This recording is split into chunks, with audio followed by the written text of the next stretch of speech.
Hello. Thank you for tuning into tonight's episode of FLPC Presents 585 Live, where we discuss all things cannabis and how it relates to you and I. I'm Random Man. Thank you for joining us. Like I said, tonight we're doing something different. We had a pre recorded interview with Captain RedBeard of RedBeard Seeds, where we discuss a little bit about breeding, growing, genetics medical patients need to look for, and things like that. It was a very interesting interview. Afterwards, we'll have Nick joining us as well, just to go over some insights afterwards as well. So once again, I want to thank you all for joining us tonight, and let's go ahead and take a listen.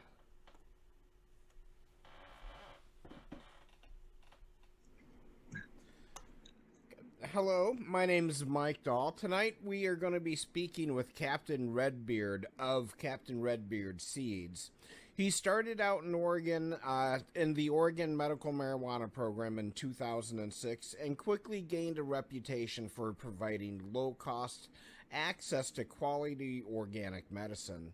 In 2010, he started breeding and providing quality genetics to other growers, and he's built a reputation on creating stable genetics with some interesting strains.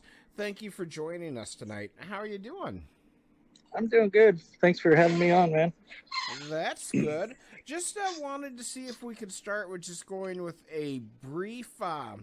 just a brief introduction of how you got started in medical marijuana and how your passion for cannabis started. Well, I got into growing medical when a friend of mine was diagnosed with cancer. She needed a lot of concentrates, and this is back when it was kind of hard to find them. And then when you found any RSO in bulk, it was really expensive. So we started growing for her, and we actually ended up. She only had stage 2 lung cancer, but she's completely cured and still going right now. And that was Oh, 12 wow. years ago. Yeah. Wow. Well, that's a pretty good start then. Uh, Oh yeah. from there, what happened and how did it take off? Well, I really enjoyed the work, and it was something I could do on the side to make a little extra money while I was working. I was working full time doing mill work and all sorts of other stuff. But I started noticing there was a huge gap in between access and growers. So we tried to grow as much as possible, and most of it was just given away. But my father, he's diabetic as well, and started noticing when he was taking RSO, he was getting better and using less insulin. So we just kept going. Okay, that great. And actually, what the founding member of FLPC, which is Finger Lakes Premium Cannabis, he's really big in the RSOs right now, and has had a few patients that have been successful with his RSO. So it's great to hear your success stories as well. And that's kind of the reason I wanted to have you as a guest now, is because New York, will soon be finalizing medical grow regulations for patients, and they'll soon be able to grow. One of the most important choices a patient will need to make is what genetics to use. What are some of the things a patient should consider when choosing the right genetics for them? I think, as a beginner, you're going to want to go with something classic, something that's been around a long time.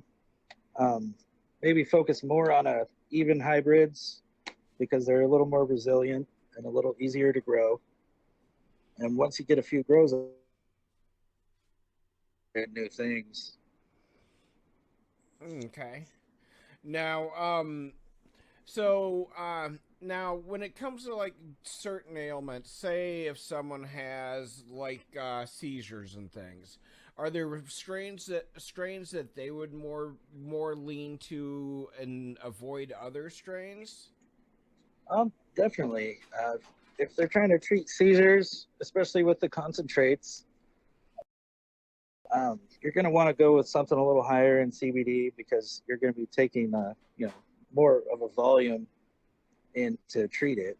So if you base that all off of THC, you're going to be so high all the time you can't function. Right. You're gonna want to lower that down a little higher on the CBD and CBG.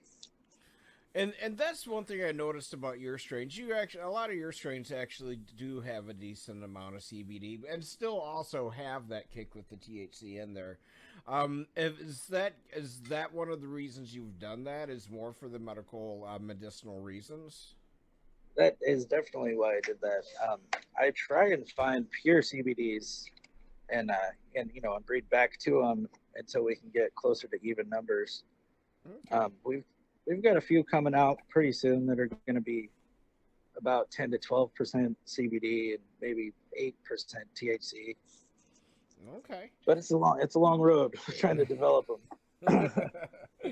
Right. And that's one of the things. You have developed a reputation as being one of the top breeders in the country. Could you go over some of the basics in breedings? And if someone's starting out, what would they want to be doing? Starting out growing or starting out breeding? Starting out breeding. Oh man. Well, definitely you're going to want to start with if you can get your hands on some landrace strains. That's where everybody's trying to go back to now. Right. It's really, really difficult to find true landrace genetics unless you actually go somewhere else in the world and get them from the local, you know. Right. But And for most of us that, don't travel the world all the time, you're just going to have to find somebody local, I guess, and try and get a really nice solid 80-90% indica and find a sativa that's really high too. And you okay. got to pop tons of seeds. Right.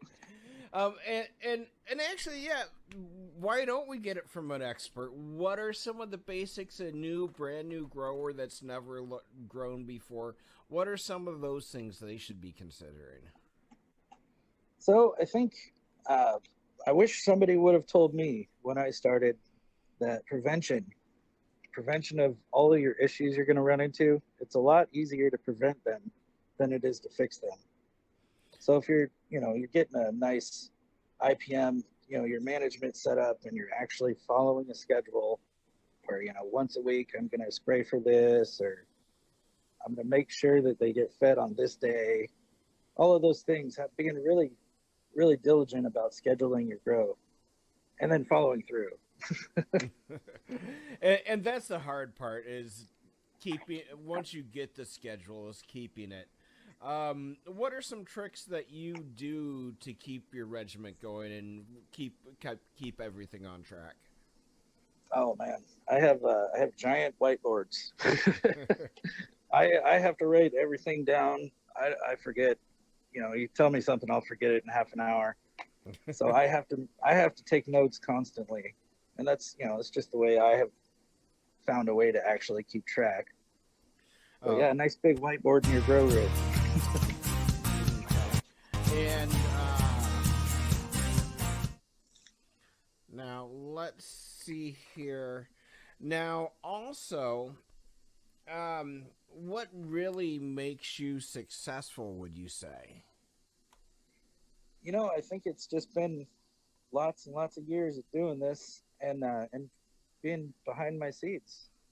There's a lot of companies that you'll never even talk to the breeder, Right. and I talk to my customers every day.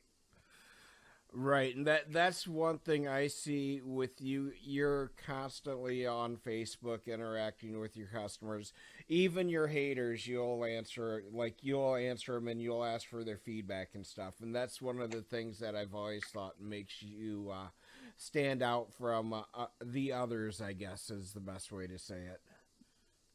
Yeah, it's definitely a 24-hour a day job. it's, if you're not willing to put in the time with your people that are, my customers are the reason I'm still in business. So I take it pretty seriously when somebody has a problem. Right, and that your customer service always has been top notch. Now, when you're trying to decide what strains you're going to focus on, how do you come up with that? I have a lot of influence from my local area. from Eugene, Oregon. There's a lot to draw on here because this is kind of a mecca for medical growers in Oregon, and I've been in the business around here so long that I know a lot of the players. And anytime we find something that looks like it's going to be good, we all try to work together and stabilize it. And actually, I have quite a few of the local growers bring me strains they want. They want me to stabilize something or find a certain trait. And I've probably got a list of 1,000 strains long that I should get to. Just here. Now, what are some of your favorite strains that you've gotten to work with or gotten to create? I have a special place in my heart for the Thorsberry. I grew that for years and years just for myself, and we've spent a lot of time and effort. And when that strain first started coming out, and we released some of the F2s, there was a lot of phenotypes that just were, it was really pretty, but it would never produce, and it was never very potent. And now we've got it locked down to there's about 2 phenos you'll ever see, and both of them turn purple and get all big and beautiful. And nice. But it it stays around 15 to maybe 18% THC, and it's still got some CBD in there. Okay. It's a nice daytime smoke. Wonderful. Now you've recently released that the Chocolate Mimosa Champions Cut #1. Could you just explain what that is and what makes it so special and above the rest of what you offer? It really was. It was hard to let it out. I didn't want to. It's one of my babies that I've worked on for a long time, and it's a true breeding stock. Like, you can take that cut and add it to just about anything, and it's going to make it better. Okay. It's got a real chocolatey orange flavor. It smells like a chocolate covered orange when it's done. Nice, beautiful, bright hairs. Everything is, all frosty. Okay. And the density that pours on right at the end. I've pulled 1.5 pounds off a plant that was in a 6-gallon pot. Oh wow! It's just a killer strain all around. Yeah. Okay. You can't lose with it. Now, I know you always have something up your sleeve. Anything in the pipeline you can talk about now, or anything you just want to hype up for a second, or anything? We are releasing, let's see, a couple of them this week. It's going to be the Lemony Shiznits, which was just a play. We thought it was hilarious because it's Lemony Snickets was one of my favorite things growing up. Right. But it's a lemon kush cross, and there's some chocolate mimosa in it, and there's also some lavender kush, and it's been taken to a F4, and this stuff it turns black in the cold. It's nice and purple indoors. Oh wow! It reeks like lemon pledge. Okay, and just as we're wrapping it up here, where do you see like the genetics industry and just the cannabis industry as a whole across the country in like the next 5 to 10 years? Oh, I think we're gonna see a lot of the breeders, maybe from me, my generation or so and back, are gonna be trying to push back to the land races, because there's a lot of hype stuff out there. And there's packs of 5 packs going for $6,000 and this and that on some sites. And I personally really want to get away from that, because I think a lot of people get caught up in the glamour shots of things, and when you spend that kind of money on something and then it's really not that great. Right. So we're trying to go back to the roots. Oh, well, that's always a good thing. Now, so once again, I want to thank Captain RedBeard for joining us tonight. If someone would want to purchase some of your genetics, where would they go? It's CaptainRedbeardSeeds.com. Okay, and I gotta add, one of the things I like about Captain Redbeard is it's really easy to work through the website, and they take PayPal. You don't have to do a mesh account or anything. It's real simple to use. So definitely check them out. Once again, I do want to thank you for joining us. My name is Mike Dahl. Thank you for tuning in to tonight's episode of FLPC Presents 585 Live. Tune in next time when we look into more benefits of medical marijuana. Once again, thank you and have a good night. Yeah, thank you. Thank you.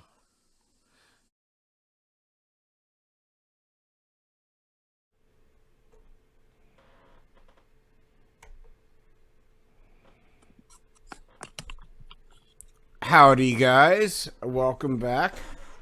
So, Nick, that was our little conversation I had with the captain.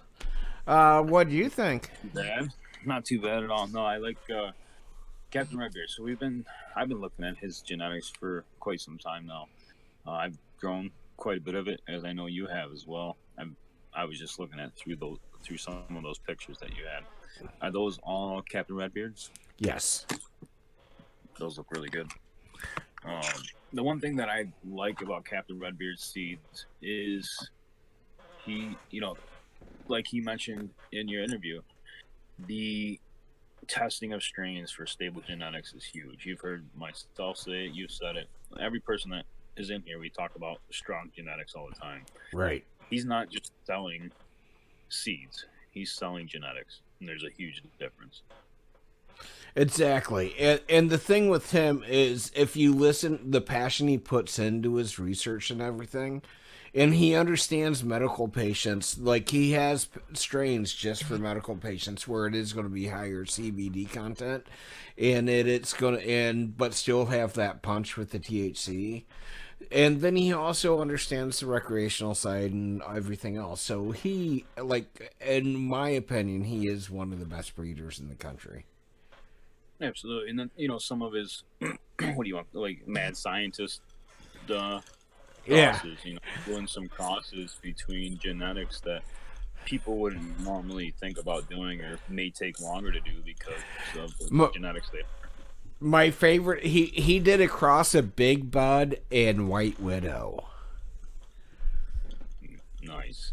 And he it's actually it's one of our favorites. It's in our stable house, and it is a White Widow that produces Big Buds, and then it's just red and hairy as fuck. It's beautiful. And this year, in the past few months, he's put quite a few new genetics up on his website. Yes. There's some really, really good looking strains. So CaptainRedbeardSeeds.com to check out Captain RedBeard. I know myself, Mike, you grow them. If we didn't like them, we wouldn't grow them. Right. There's only 2 breeders that I actually spend money on in my life, or actually 3 breeders I'll pay money for genetics right now. And he is definitely the top. Like, he gets most of my money if I'm spending money on genetics. And so those of you that know me, you know that says something. Mike doesn't like to spend money. Yeah, I'm a fucking cheapskate. What do you expect? But if anybody wants Mike to test their genetics for him, he'll test. And if they're as good as Captain RedBeard, you might get a good review. And then see, Captain got you suckered in. He said, "Here, test this pack of seeds," and you've been spending money ever since. Well, no, actually, I ordered seeds, and the first seeds I ordered came with like 3 test packs. Nice. So no, I bought first. What was so thinking back? I was looking at his website just the other day, and I know that you. Let's see, what did we look at? Oregon grapes. Yep. I'm excited for that. And then the one that I seen on his website that I almost ordered the other day was the Orange Widow. Oh yeah, I want to try that. 'Cause that's I really will. We should get that. I at that time when that came out, I was more active in the other companies right then, so I didn't have a time to get that one. So yeah, we should get that one. Yeah, so I think that one is number one on my list from Captain, and then the other one that I was looking at was the what is it, caramel apple? There was the caramel apple. Yes, does look really good. Yeah. So looking through there, the other thing that he does, I'm sure they all do it. They take the pictures, but the description on them are accurate, 100% accurate. Yeah. The only problem that I have with Captain Redbeard's seeds is sometimes it's hard to get them.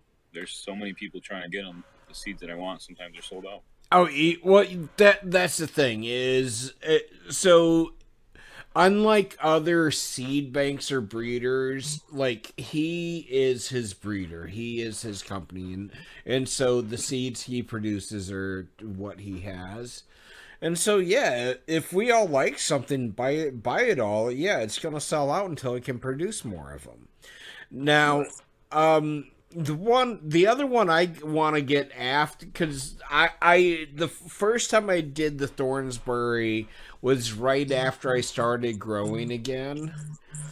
So after him saying that was his favorite, I think I want to try that one too. Yeah, I was actually just reading about the Thornberry since you said it earlier, and you said it again. Yeah, that looked nice. And then and so we already have the chocolate mimosa, but you know what? That's the champion cut. That might be good for the wheelhouse too. Well, when time will tell, Mike. So we're just basically we're just going. Huh? So that was a very good interview. I like hearing from Captain Redbeard in his own words about the genetics. And, right. We're both big fans of them. There's many people in this area that are big fans of them. Exactly. Mike's just saying order all the genetics that he has. He wants to keep them all.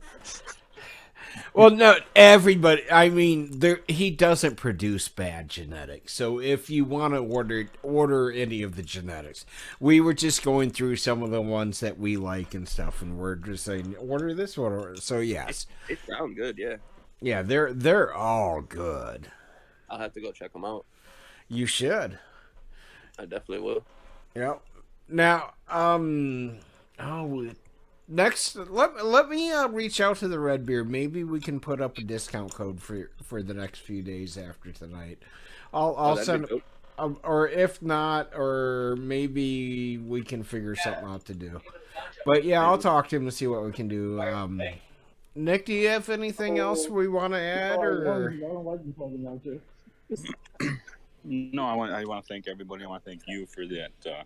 The great interview with Captain. See if we can't get him on again. Yes. See if we can't do a coupon code for our FLPC followers. That'd be freaking awesome. Mm-hmm. And then the other thing I'd like to do is get Captain Redbeard one of these lights to try. Oh, so we didn't even really talk about that because I wanted to wait until we got through the interview, so he could see us too. But yeah, we'll talk to him about that. Awesome. So maybe even do it. Following up this week, what do we got going on for the program this week? So tomorrow night's the round table, and that's just the FLPC crew getting together, hanging out. If you want to come, that's open for anybody to come join us. It's just a non-intimate roundtable. Anybody can come talk, ask questions, grow questions, medical questions, anything you want. It's just an open forum for anybody to come on. We do stream that live, so if you're not able to catch us on Discord or ask questions, you can message us and ask questions. We'll discuss it on the roundtable. Right. And then Thursday night, we have our next installment of 585 Live, which is going to feature more. It's going to be more of the rollout of the FLPC lighting, the LED lighting we've got coming. Yep. And then Friday, is there something? Does Martel have something he's starting on Discord, or is that on Mondays, or what's going on? So on Mondays and Fridays, if you want to check out Instagram, myself and Martel, Finger Lakes Premium Cannabis, and the 420 Fraternity will be going live on Instagram Mondays and Thursdays for smoke sessions. Come hang out. Mondays and Fridays, right? Mondays and Fridays, just to probably 8 o'clock Mondays and Fridays. Just hang out, smoke with us, talk about what you're smoking, just bringing awareness and education to the community. Okay. And then and then Saturday we'll be down in Belfast. Yep, Saturday we're looking at Belfast for the event. If anybody wants to promote their events or send flyers in, send them to myself, Finger Lakes Premium Cannabis, Mike Dahl, any FLPC crew. Send your flyers over, and we'll post them up on the Facebook pages and also Instagram. Yep. Now the other thing is we, if you've noticed, we do not accept advertisers, or we do not expect people to sponsor us. The people we have on our show, because we respect them. We don't expect anything in return, and we give the people that we have on our show the reason they're there is because we think they're the best in what they do. Correct. And yeah, we don't take any sponsorship. We don't take any fees for ads. The people that we talk about, Rochester Hydroponics, Captain Redbeard, all these people, those are people that we spend money, our hard-earned money with. We don't want them to advertise. And that also leads us to have an honest opinion of the products of the people. We can essentially educate and advocate for the community without taking sponsorships, without taking ad money, without having that be our life support, and we can give honest opinions. Exactly. Now, anything else you want to add tonight, or do you just want to end with a joke about me, since we started with a joke about you? I don't even need to come up with a joke for you, Mike. Oh, I'm that funny already. Damn it. No, I think we covered almost everything. I want to thank you again. Thank Captain Redbeard for coming on with us. And thank everybody else for joining us once again. You can catch us on tomorrow night for the roundtable, FLPC roundtable. Yep. And then Thursday night for the 585 Live, and we're going to go really into depth on these FLPC premium lighting. Yep, and I want to thank Nick again. I want to thank Martel and everybody else that's come in the Discord and hung out with us too. It's greatly appreciated. So, you're welcome. Martel, you rock, buddy. Especially thank you for leaning me on the next way to spend my $20 I spent today. But anyways, have a good night.